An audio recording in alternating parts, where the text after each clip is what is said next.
5.24 આપણે ગણતરી કરવાની છે. આકૃતિમાં દર્શાવ્યા મુજબ 0.04 કિલો દળનો એક પદાર્થ સ્થાન અને સમયનો આલેખ આપ્યો હતો, કાલ સમજાવ્યું હતું.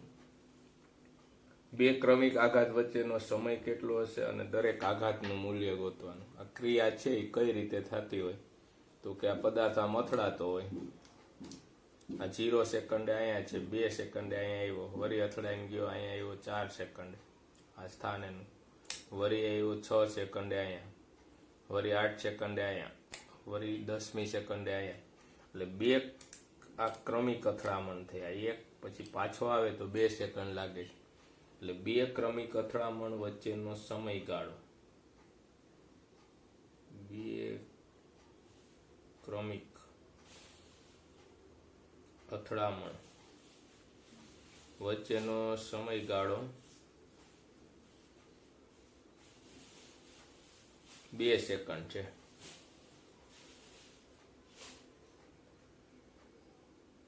આટલો જવાબ આવે. હવે આપણે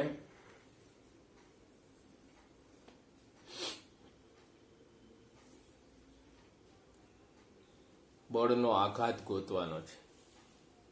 તો વેગ ગોતવો પડે, બળનો આઘાત ગોતવો એટલે F ઇન્ટુ ડેલ્ટા પી, એટલે ડેલ્ટા પી ગોતવાનું છે. F into delta T, F into delta T અને બળનો આઘાત કહેવાય. એટલે ડેલ્ટા પી ગોતવું છે. આ પદ ગોતવું છે એટલે P2 માઇનસ P1 બે વેગ આપણે ગોતવાના છે. P2 માઇનસ P1, અહીંયા વેગ V1, આ વેગ V1. સમય અને અંતરનો આલેખ હોય એટલે વેગ મળી જાય, કારણ કે વેગ એટલે delta x upon delta T. જો આ ડેલ્ટા એક્સ છે, આ ડેલ્ટા ટી થયું, એના માટે 2 સેકન્ડ. અહીંયા આપણે ઓ એ કહી દઈએ, ઓ એ ઢાળ જ ગોતવાનો છે. વેગ એટલે આમ છે, V1 હું ગોતું છું, આ છે 2, આ 2 એટલે આ 2 આવું આવે. આ ગોતવું છે તો આપણે આવું ગોતીએ કે V1 delta x upon delta T.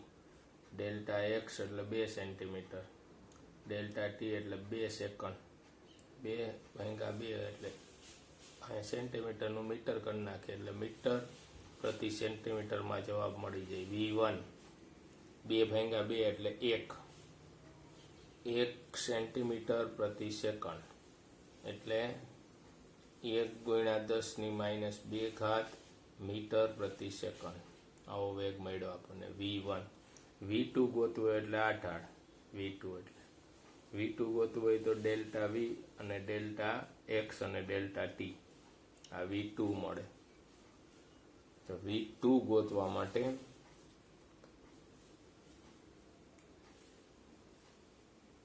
આ V2 0 માઇનસ 2 V2 ગોતી છે આપણે. આમ ઢાળ છે, નેગેટિવ ઢાળ, અહીંયા 2 છે, આ ગોતવો છે ઢાળ. V2 આ છે સમયગાળો, અહીંયા 4 છે, અહીંયા 2 છે, અહીંયા 2 છે, આ 0 થી 2 આ અંતર છે.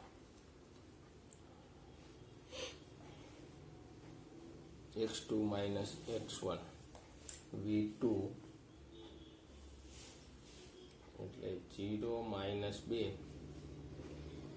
4 માઇનસ 2, 4 માઇનસ 2.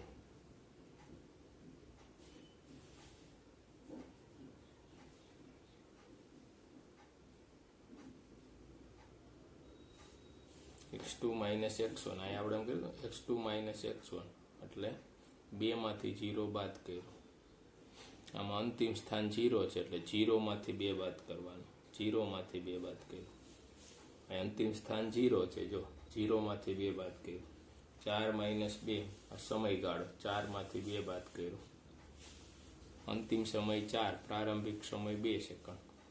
એટલે આ એવું 2 એટલે માઇનસ 1 સેન્ટીમીટર પ્રતિ સેકન્ડ. આવું લખીએ કે 1 માઇનસ 1 ગુણ્યા 10⁻²² મીટર પ્રતિ સેકન્ડ. તો આ આપણા બે વેગ મળી ગયા આપણને, v1 અને v2. આ v1 અને v2 મળ્યા, વેગ v1 વેગ v2. ડેલ્ટા p એટલે p2 માઇનસ p1. p2 એટલે mv2 minus mv1. m common કાઢી લઈ, m કોમન કાઢ્યો એટલે v2 માઇનસ v1 આવું આવ્યું. m એટલે દળ આપ્યું છે આપણને 0.04 કિલો, 0.04. v2 આવ્યું માઇનસ 1 ગુણ્યા 10⁻² માઇનસ v1 આવ્યું 1 ગુણ્યા 10⁻². આવું થયું એટલે 0.04 ગુણ્યા 10⁻² કોમન, -1 એટલે -2. ગુણાકાર કરી નાખી એટલે 8 ગુણ્યા 10⁻⁴ આવે. તો 8 ગુણ્યા 10⁻⁴ મીટર બળનો આઘાત એટલે newton second. Minus F into delta T નું મૂલ્ય, એટલે આ માઇનસ લખવાની જરૂર ન પડે, 8 ગુણ્યા 10⁻⁴ ન્યૂટન સેકન્ડ. આવો જવાબ આવે. v1 અને v2 ગોતવાનું છે. 5.24 જોઈ લો. પછી 5.25 છે. 5.25 માં એક આકૃતિ આપી છે. એ આકૃતિમાં આપણે એક વ્યક્તિ છે, એક બેલ્ટ ઉપર છે, 1 મીટર પ્રતિ સેકન્ડના સ્ક્વેરથી એ બેલ્ટ પ્રવેગિત છે અને એક સ્થિર ઉભેલો વ્યક્તિ છે. તો આ વ્યક્તિ પર કેટલું પરિણામી બળ હશે? પેલું તો એ પરિણામી બળ ગોતવું છે. જો ઘર્ષણાંક 0.2 હોય તો કેટલા પ્રવેગ સુધી આ વ્યક્તિ સ્થિર રહી શકે? ઓકે, 5.24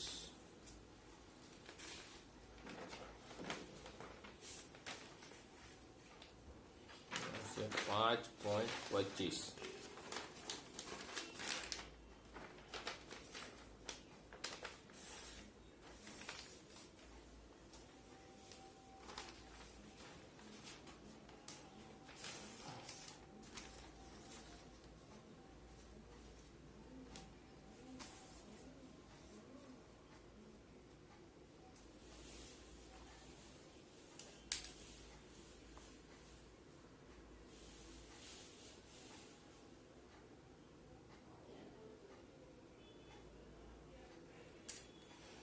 એક બેલ્ટ છે, આવી રીતે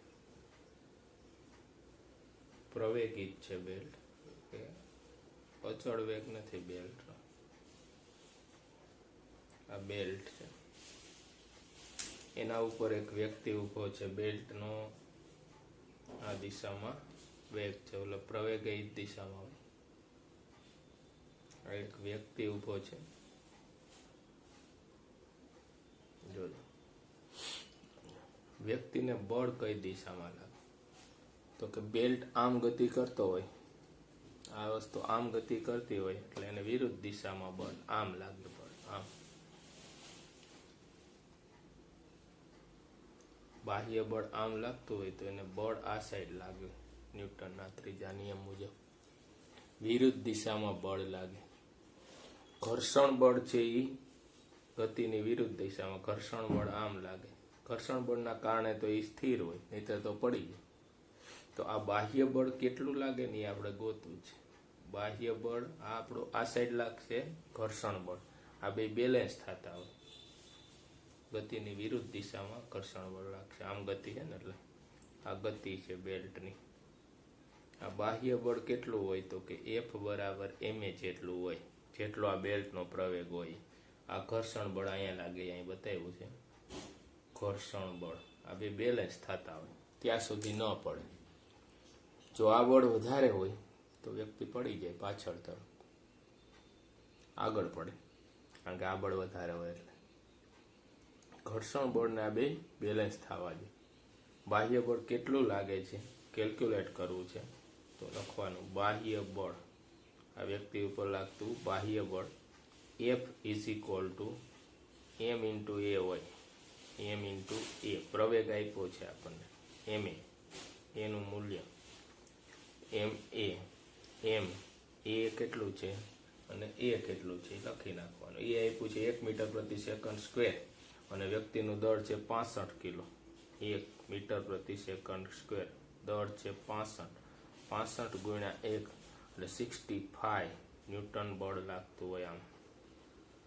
હવે આ ઘર્ષણ બળ છે એ જો 65 ન્યૂટન ઉદ્ભવતું હોય, ઘર્ષણ બળ છે એ સ્વયં ઉદ્ભવતું બળ છે ને મેક્સિમમ કેટલું ઉદ્ભવે તો કે મ્યુએસ ગુણ્યા એન જેટલું ઉદ્ભવે. એન એટલે એમજી. આ વ્યક્તિને ઉપર આવી રીતે પરિસ્થિતિ છે, વ્યક્તિ છે, વ્યક્તિને આમ બળ લાગતું હોય એમજી, આમ બળ હોય લંબ બળ એન, ઘર્ષણ બળ એફ એટલે આવું થાય મ્યુએસ ગુણ્યા એન, એન એટલે એમજી, મ્યુએસ ગુણ્યા એમજી. આપણે મહત્તમ કેટલો બેલ્ટને પ્રવેગિત કરી ત્યાં સુધી આ વ્યક્તિ ન પડે એમ કીધું, તો ત્યાં સુધી નહીં પડે જ્યાં સુધી આ બે બળ બેલેન્સ થાય. એટલે સંતુલન માટે આવી કન્ડિશન હોય, સંતુલન માટે આ બે બળ હરખા હોય. એફએસ ઇઝ ઇક્વલ ટુ બાહ્ય બળ, બાહ્ય બળ છે એમ ઇન્ટુ એ.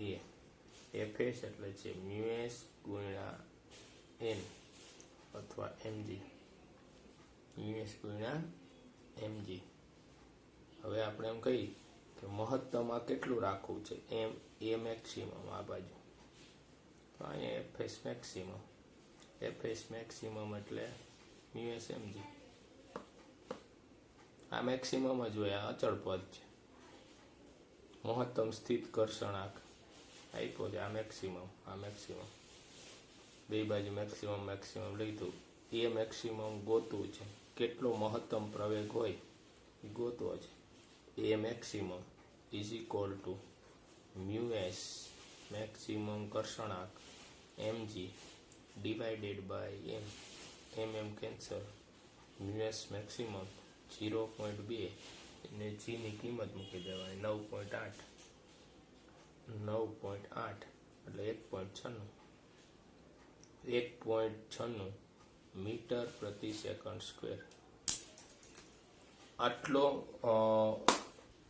પ્રવેગ હોય ત્યાં સુધી વ્યક્તિ છે પડે નહીં, સ્થિર અવસ્થામાં રહે. આ રીતે દાખલો ગણવો પડે.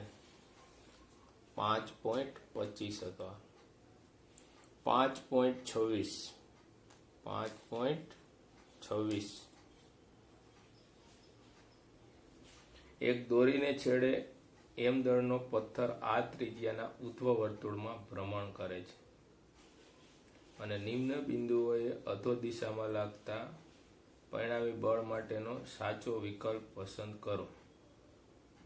બે બિંદુએ આપણે પરિણામી બળ છે એ ગોતવાનું છે. હવે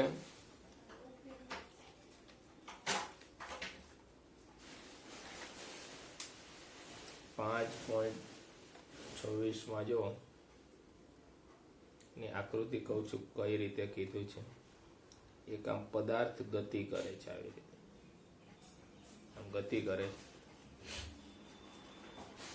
અહીંયા એક બિંદુ છે લોઅર પોઈન્ટ અને એલ કઈ, અને અહીંયા બિંદુ હોય અને હાયર પોઈન્ટ. આમ ગતિ કરે છે કોઈ પદાર્થ, એટલે આ હાયર પોઈન્ટ આવ્યો, આ લોઅર પોઈન્ટ. અહીંયા અને અહીંયા બળ દર્શાવવાના છે આપણે બે બિંદુએ.